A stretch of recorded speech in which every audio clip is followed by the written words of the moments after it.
ఈరోజు నేను ఒక మనిషి చెప్పబోతున్నా. ఆ మనిషి తన జీవితంలో ఓన్లీ 3 ఇన్వెన్షన్లు చేశారు. ఆ 3 ఇన్వెన్షన్లో మొదటి దాని వల్ల ఇప్పటికీ ప్రపంచంలో ఐక్యూ లెవెల్స్ తగ్గిపోతున్నాయి, మనుషులకి బ్రెయిన్ డ్యామేజ్ అవుతుంది. ఆ 2 ఇన్వెన్షన్ వల్ల global warming, ozone layer depletion జరిగి స్కిన్ క్యాన్సర్ రేట్లు పెరుగుతున్నాయి. 3 ఇన్వెన్షన్ వల్ల ఆ మనిషి ఆయన చచ్చిపోయాడు. ఆ ఇన్వెన్షన్ వల్ల ఆయన చనిపోయాడు. సో ఇప్పుడు స్టోరీ స్టార్ట్ చేద్దామంటే ఫస్ట్ ఈ స్టోరీని 1940s స్టార్ట్ అయింది. ఎప్పుడంటే అమెరికా వాళ్ళు అటామిక్ బాంబ్ క్రియేట్ చేసినప్పుడు సైంటిస్ట్ని రిక్రూట్ చేస్తున్నారు. ఆ సైంటిస్టుల్లో ఒకడు క్లెయిర్ ప్యాటర్సన్. సో ఈ క్లెయిర్ ప్యాటర్సన్ అనే ఆయన యొక్క జాబ్ ఆ ప్రాజెక్ట్లో స్పెక్ట్రోమీటర్స్ వాడి యురేనియం ఐసోటోప్స్ సపరేట్ చేయడం. సో ఆయన పాత్ర బాగా చేసి అటామిక్ బాంబ్ సక్సెస్ కూడా అయింది. ఇదంతా మనకి ముందే తెలుసు. సో వరల్డ్ వార్ తర్వాత ఈయన ఆ స్పెక్ట్రోమీటర్స్ వాడి భూమి యొక్క ఏజ్ని క్యాలిక్యులేట్ చేద్దాం అనుకున్నాడు. సో ఈ భూమి యొక్క ఏజ్ని క్యాలిక్యులేట్ చేసినప్పుడు యురేనియం ఐసోటోప్స్ని వాడాలనుకున్నాడు. U-238 అనే isotope half life 4.5 billion years. ఆ హాఫ్ లైఫ్ తర్వాత అది lead 206 మారింది. సో దీన్ని వాడుకొని ఎర్త్ యొక్క ఏజ్ని మెజర్ చేద్దాం అనుకున్నాడు. సో దీనికోసం జిర్కాన్ అనే ఒక రాక్ని ఎంచుకున్నాడు. ఈ జిర్కాన్ అనే రాక్లో స్పెషాలిటీ ఏంటంటే దాని లోపల అది ఫామ్ అయినప్పుడు దాని లోపల యురేనియం యొక్క ట్రేసెస్ ఉంటాయి కానీ లెడ్ యొక్క ట్రేసెస్ అస్సలు ఉండవు. సో వీటి వల్ల క్యాలిక్యులేషన్ ఇంకాస్త ఈజీగా ఇంకాస్త బెటర్గా ఉంటుంది. సో ప్యాటర్సన్ అనే ఆయనేమో లెడ్ మెజర్మెంట్స్ చూసుకుంటున్నాడు. ఇంకా ఆయనతో పాటు ఇంకో స్టూడెంట్ జార్జ్ టిల్టన్ అనే ఆయన యురేనియం మెజర్మెంట్స్ చేస్తున్నారు.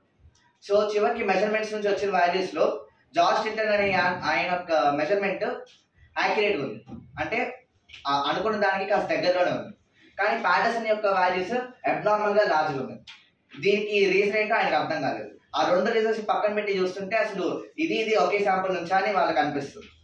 సో దీనికోసం ప్యాటర్సన్ కొద్దిగా రీసెర్చ్ చేశారు. సో ఇప్పుడు ఆ రీసెర్చ్లో ఏం తెలిసిందని తెలుసుకోవాలంటే ఫస్ట్ మనం 1912కి వెళ్ళాలి. 1912లో ఒక రోడ్డు మీద ఒక కార్ ఆగిపోయి ఉంటే ఆ కార్ నడుపుతున్నామా వెయిట్ చేస్తుంటే ఒక ఆయన వచ్చి ఆ కార్ని బాగు చేద్దాం అనుకున్నారు. ఆ కాలంలో కార్స్ని హ్యాండ్ క్రాంక్తో తిప్పేవాళ్ళు, అంటే హ్యాండ్ క్రాంక్ తిప్పితే ఆ కార్ స్టార్ట్ అయ్యేది. సో ఆ కార్ని స్టార్ట్ చేసినప్పుడు హ్యాండ్ క్రాంక్ తిప్పుతుంటే ఆ కార్ సడన్గా స్టార్ట్ అయ్యి ఆ హ్యాండ్ క్రాంక్ అనేది ఆ మనిషి దవడకి తగిలి ఆ మనిషి చనిపోయాడు. ఆ కార్ కంపెనీ ఓనరే ఆ మనిషి. సో ఆ కార్ కంపెనీ ఓనర్ చనిపోవడంతో ఆయన ఫ్రెండ్ అయిన క్యాడిలాక్ ఫౌండర్ హెన్రీ ఈ హ్యాండ్ క్రాంక్స్ ఇంకా తీసేయాలనుకున్నారు. దీనికోసం అప్పుడే ఒక రెవల్యూషన్ అయిన సెల్ఫ్ స్టార్టింగ్ కార్ని స్టార్ట్ చేద్దాం అనుకున్నారు. సో ఈ సెల్ఫ్ స్టార్టింగ్ కార్ని కనిపెట్టడానికి ఆయన చాలా కష్టపడి ఒక మంచి ఇంజన్ కనుక్కున్నారు. ఈ ఇంజన్ అనేది అప్పట్లో ఉన్న కార్ల కంటే 20 times పవర్ఫుల్, 40 horsepower తో ఇంకా 40 miles/hour టాప్ స్పీడ్తో వెళ్ళేది. కానీ ఈ ఇంజన్ ఉన్న మెయిన్ ప్రాబ్లం ఏంటంటే దానిలో వచ్చే సౌండ్ చాలా ఎక్కువ ఉండేది. అసలు అది డెఫనింగ్ నాయిస్ అంటారు. అది ఎందుకంటే దీన్నే మనం ఇంజన్ నాకింగ్ అని కూడా అంటాం. ఈ ఇంజన్ నాకింగ్ ని మనం ఆపాలి అని ట్రై చేయడానికి పెట్రోల్ యొక్క క్వాలిటీని దానిలో ఉన్న సబ్స్టెన్సెస్ ని మార్చుదాం అనుకున్నారు. ఇంజన్ నాకింగ్ అనేది అసలు ఎందుకు వచ్చిందంటే ఇంజన్స్ అనేవి ఒక బేసిక్ ప్రిన్సిపల్ తో పనిచేస్తాయి. దాన్ని ఏంటంటే ఫస్ట్ ఆ ఫ్యూయల్ ని కంప్రెస్ చేసి దాని తర్వాత స్పార్క్ ప్లగ్ తో దాన్ని ఇగ్నైట్ చేయడం వల్ల ఆ కంబషన్ నుంచి వచ్చిన ఎనర్జీ ఆ పిస్టన్ ని మళ్ళీ వెనక్కి నెట్టి ఆ ఎనర్జీని కార్ కదలడానికి వాడతారు. సో ఈ కార్లో ఉన్న ప్రాబ్లం ఏంటంటే ఈ కంప్రెషన్ చాలా ఎక్కువ జరిగి ఈ కంప్రెషన్ వల్లే కంబషన్ అయిపోయి స్పార్క్ ప్లగ్ తో ఉపయోగం లేకుండా పోయింది. సో ఈ అన్టైమ్లీ ఎక్స్ప్లోజన్స్ వల్ల కార్ యొక్క ఇంజన్ కూడా దెబ్బతింటుంది. సో దీన్ని ఎదిరించడానికి వాళ్ళు ఒక కొత్త టైప్ ఆఫ్ ఫ్యూయల్ ని, కొత్త టైప్ ఆఫ్ ఫార్ములా ఇన్వెంట్ చేద్దాం అనుకున్నారు. సో దీనికోసం నేను ఫస్ట్ చెప్పిన వ్యక్తి థామస్ బిజ్లీ జూనియర్ అనే ఆయన్ని ఎన్నుకున్నారు.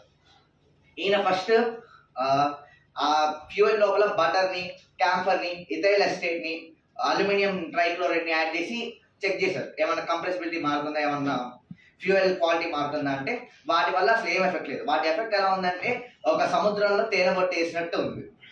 సో దాని తర్వాత ఆయన టెలూరియం అనే మెటల్ని వాడారు. అది చాలా బాగా పనిచేస్తుంది, కానీ దానివల్ల నష్టం ఏంటంటే అది చాలా స్మెల్లీగా ఉంటుంది.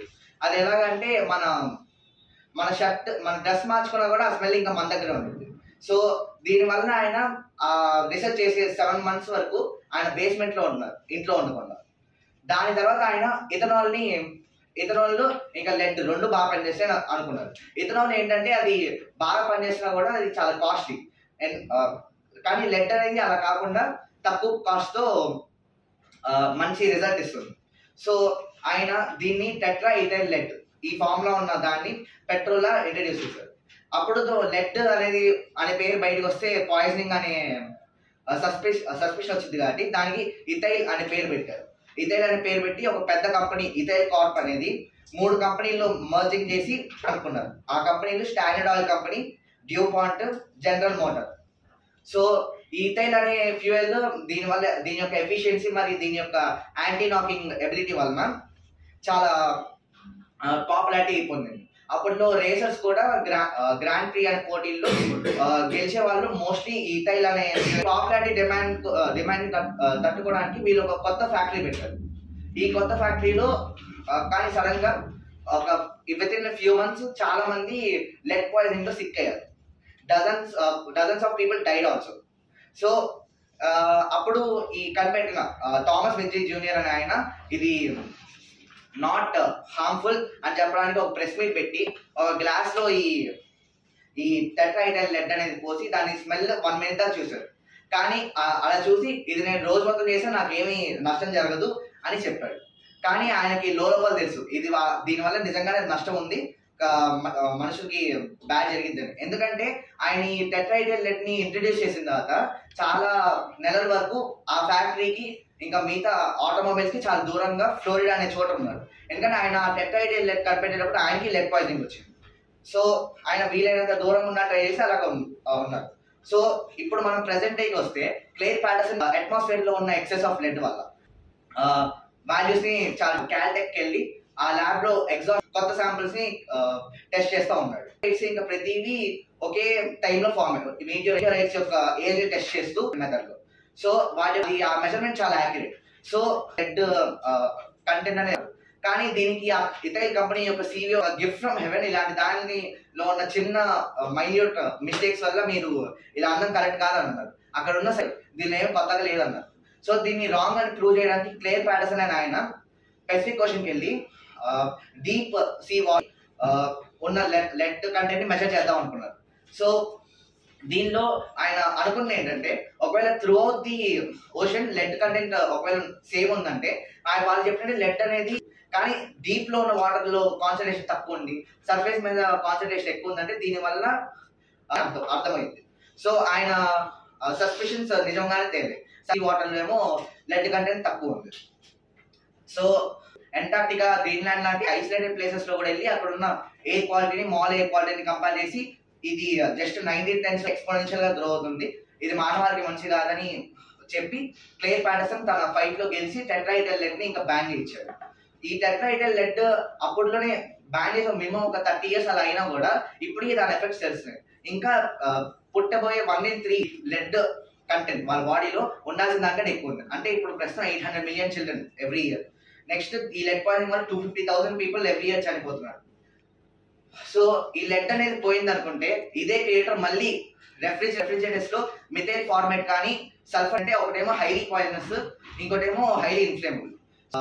రెఫ్రిజిరేటర్స్ లో కొత్త టైప్ ఆఫ్ కూలెంట్ ని తేవాలని వాళ్ళు నిశ్చయించుకొని ఈయన కనిపెట్టారు. CF2Cl2 carbon dichloro die. ఇది కనుక్కోవడం వల్ల అప్పుడు మళ్ళీ ఈ రెఫ్రిజిరేటర్స్ వల్ల మెల్లమెల్లగా మన స్కిన్ క్యాన్సర్ రేట్ పెరుగుతున్నాయి అని ప్రోటోకాల్ ద్వారా వరల్డ్ ఇదంతా అయిపోయింది అనుకుంటే లాస్ట్ లో పోలియో వచ్చింది. అప్పుడు పోలియో అనేది చాలా ఈ పోలియో వచ్చింది అని ఆయన ఒక కొత్త బెడ్ ని క్రియేట్ చేసుకున్నారు. ఆ బెడ్ అనేది పొల్లీసరి కాళ్ళు ఇంకా చేతులు సరిగ్గా పనిచేయవు. సో లేచేటట్టు అలా బెడ్ క్రియేట్ చేసుకుంటే అదే బెడ్ లో ఉన్న రోప్స్ కి ఆయన దీనివల్ల మనం తెలుసుకునేది ఏంటంటే మనిషికి లెడ్ బ్యాడ్ అని ఎప్పటి నుంచో తెలుసు. కానీ దీన్ని బెంజమిన్ ఫ్రాంక్లిన్ ఒక కోట్ లో చెప్తారు.